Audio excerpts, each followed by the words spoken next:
Now, do I care about what Google says about me? I don't care at all. Guys, how's it going? Welcome back to my YouTube channel. Today we'll be talking about the 8 passengers. Yes, we are. Yes, we are. You know what?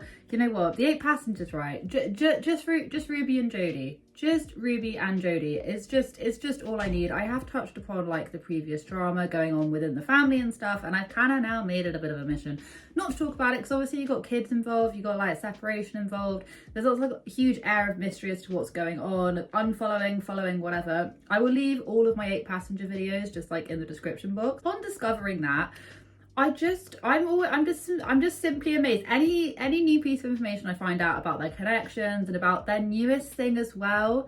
They've got a brand new thing. It's called like Connections Insider or Connections something. It's like $21 a month to ask like one question, whatever. Also have their Facebook group, which is completely, I got blocked from the Facebook group, which I do take to heart, because as much as I hated every single thing that was said on that group, it was still good to be able to get like some insider knowledge. But I got rumbled, they found me out, they blocked me, I can't even see it. So instead you can then go to the sort of snarkier version. The only thing about the snarkier version is that people think that it is the original, that it is like the page, so people just commenting. Profit is a laugh a minute over there, and I go to the subreddit a lot. A little while ago, I'd say like a few months ago, earlier on, like in the summer, screenshotted JODI going absolutely mental. She was not happy, and I will play the clip right here. Put the link on the bottom of every single post. So all you have to do is click the link and give us a 5-star review. That's as simple as it is. But you guys aren't doing it. I think we've had 5 people from the last time I asked, which was probably a month ago. 5 out of almost 9,000. 5 people give us a review. That's 5. And we've had probably 50 to 75 people give us 1-star reviews. So we started with a 5, and in 3 months we're down to like a 2.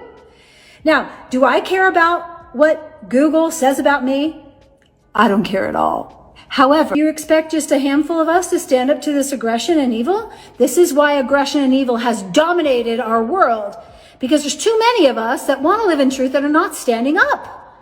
So please, at a minimum, please, I don't understand why you won't do it.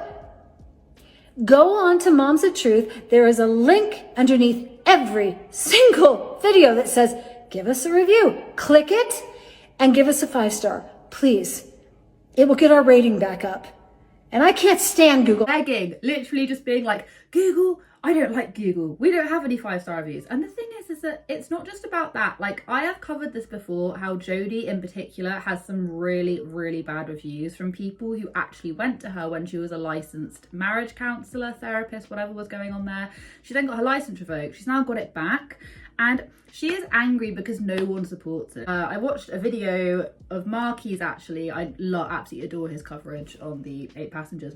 But I was watching one of his videos where he basically joined, he paid the $21, and guess what? There was like 6 people. One of them was him, there were JODI and Ruby, and then they've got like, I don't know, 3 other people just sort of milling around in the stratosphere. And I'm just like, I don't think it's going down as well as they think it is. This is why aggression and evil has dominated our world. I will say this as well though, is that JODI seems just completely just off of her rocker, just completely not understanding why they've only ever had 5-star reviews, not quite realizing that people aren't going to give you a 5-star review or like multiple 5-star reviews if your content is trash. Like, no one's going to do that. It's almost as if they've quite literally gotten it into their heads, which is the reason why I've said it's a very cult-like mentality, because I'm not saying it literally is. Like, I'm well aware, I will throw up the definition of what a cult is. I'm well aware it's not. But sort of ideology that they use is just so unbelievably fixated on this one thing that isn't particularly very correct anyway, and they're just completely blindsided by it. They think every single person should think of this one thing. It's just not really the one, is it? But she's just absolutely hell-bent on thinking that this is it. I mean, JODI was quite literally like, and this was earlier on this year, saying that like, oh, it's Google's fault that we're not getting really good reviews, and she's then forgetting about all of the like the past decade of reviews dating back from ages, which I have touched upon. Of JODI getting the worst reviews known to mankind. And the weird thing is that I think I think because of the whole controversy that's going on with like separation, people moving in and out of the house, family members unfollowing each other and stuff, that is what people really, really care about.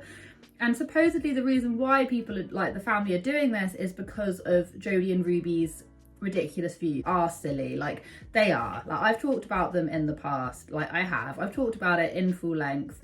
Like for instance, they did this video, like I found some really contradictions, just all over contradiction of what they're saying. I once again found some subreddit. Ruby were talking about what's one of the things that's really, really hard to let go of or something like that. And Ruby was like, you know, in a nutshell, and I will play the clip of her being like, well, you know, it's harder to sort of take back control and everything once the kids get a little bit older and whatnot, which the way that she was phrasing it makes it sound like she wants complete control over it. For me, it's changed. The most difficult part is probably not knowing knowing now what I wish I had known then, because as they get older, you don't have that ability to go in and like move them where you want them. they move where they want. They say what they want.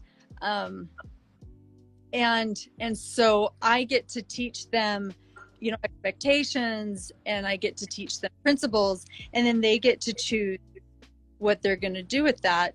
And so it's tempting for me to go back and say, if only I would have known, oh, I didn't know that. And I wish I would have taught them that when they were 5, but now, you know, they're 15 or 16 or 17.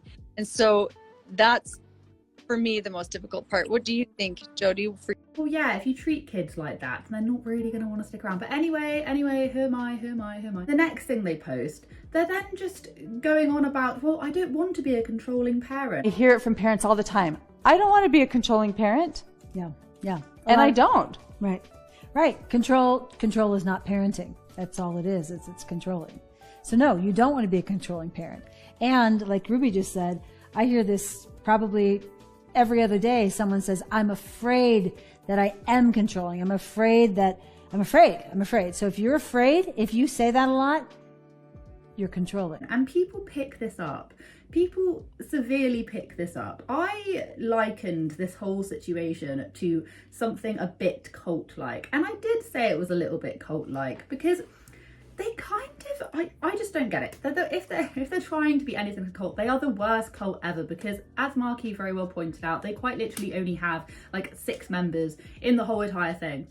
And they're charging like $21 a month. And their decision to basically to not really use the Facebook group as much anymore, their decision to do that is just going to bite them in the ass, because they'll realize the only people that were really following them are people that just want a little bit of the drama, a little bit of the juice. I feel like people nowadays are really like clued on to some of these like ideals. Many people know that a lot of these ideals that they spout aren't particularly, I don't really know the word to say it, like current. They're not very like in today's kind of time and stuff. Like they'll sit there and they'll start slandering, like they'll start being homophobic and transphobic and stuff. And I'm just like, yeah, I feel like in today's society especially, that ship is sailing.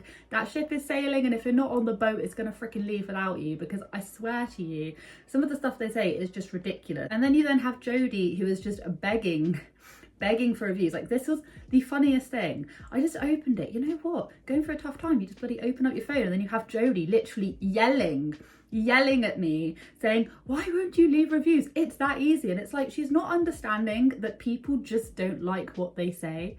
Like, she's not guessing it. They're not guessing it. If people actually liked what they had to say, they would sign up for their membership. And the thing is, their membership is not cheap. Their membership is not cheap at all. It's like $21 a month. Who has $21 a month? Like, who has that? Who has that? And apparently you get to ask like 1 question a day or whatever. And I'm just thinking, like, you would have thought they would have like rebranded and sort of like gone back to basics and tried to do something else. I mean, I don't want them to either way, because I think whatever they have to say on any situation is just complete and utter trash. But my own thoughts and feelings, by the by, if they wanted to try and make this work, maybe lower the price, or maybe just like try and do a different avenue. I think we've had 5 people from the last time I asked, which was probably a month ago, 5 out of almost 9,000, 5 people give us a review. They don't get the most amazing reviews even before this whole thing happened, so I don't quite really know what they're going on about. I do wonder, is this their full-time job now? Is this what they do as full-time people? I can't actually remember what Ruby did. I know obviously she was like a family channel person, like I know it was the 8 Passengers family channel, but nowadays, like what do they do? Is this literally their only source of income? Because I'm just thinking, I'm like, times are going to be tough. Times are going to be so tough if you cannot get people to sign up to this thing that you're doing. Also do these retreats as well, which I've spoken about in the past. You have pictures of Ruby and Jodi, Roby, basically going on these like boats and stuff, so they've definitely done it. But I'm just thinking, like, who the hell would sign up to being trapped on like the middle of nowhere with these 2 people? Like who is paying for this? And I know this is like so unbelievably obvious. It's like, Amy, why are you even talking about this? It's just because I just saw that one thing of them literally begging. And I've noticed it quite a lot with various different YouTubers now. I think I've done a few videos where they're literally titled like so-and-so is begging for views, so-and-so da-da. And I think it's because maybe they're feeling the crunch of like cost of living or whatever. But I have noticed this. I've noticed this with them begging, a lot of YouTubers begging for people to either give reviews or sign up or join or give them money, anything like that, buy. And I've also noticed it a lot more with the fact that a lot of these family channels are then using their pre-existing channels to basically like start up their kids on a channel. So not that long ago we had it with the Scone Jolies. They're now using the Jonathan Jolie one for their kids, even though they haven't put it's made for kids, when we all know it is. And now coming in later is the Ingham family, which I'm going to do a separate video on, who basically are doing the same thing, who are using their kid, but like all of them are trying to find different ways. And I get it, I feel like people in their everyday life are trying to find different ways of making more money, but it's becoming like more and more evident nowadays, where you have YouTubers literally just begging for anything they can possibly get, because us mere mortals do not have a spare dollar. We do not have a spare pound to be able to give to these people. And you get people just begging, like literally begging. Go on to Moms of Truth. There is a link underneath every single video that says, give us a review. Click it and give us a 5-star, please. Pretty much all I've really got to share with you guys about the 8 Passengers, because I apart from just all the other crap that they spew, because I'm not a member of their Facebook group anymore, because I've got hushed off of it. I can't like show you or tell you or whatever. They go live a lot, but I've got absolutely zero way of knowing what the hell they're even saying in these lives, apart from whatever gets posted on the Facebook, on the Snark Facebook group, or the Reddit thread, and also TikTok. If you type in 8 Passengers or Connections, loads and loads of hilarious stuff comes up about it. So just go check it out if you want a little bit of afternoon amusement. Thank you so much for watching. Have a wonderful day wherever you are in this world. Take care of each other, take care of yourselves, and I'll catch up with you guys in the next video.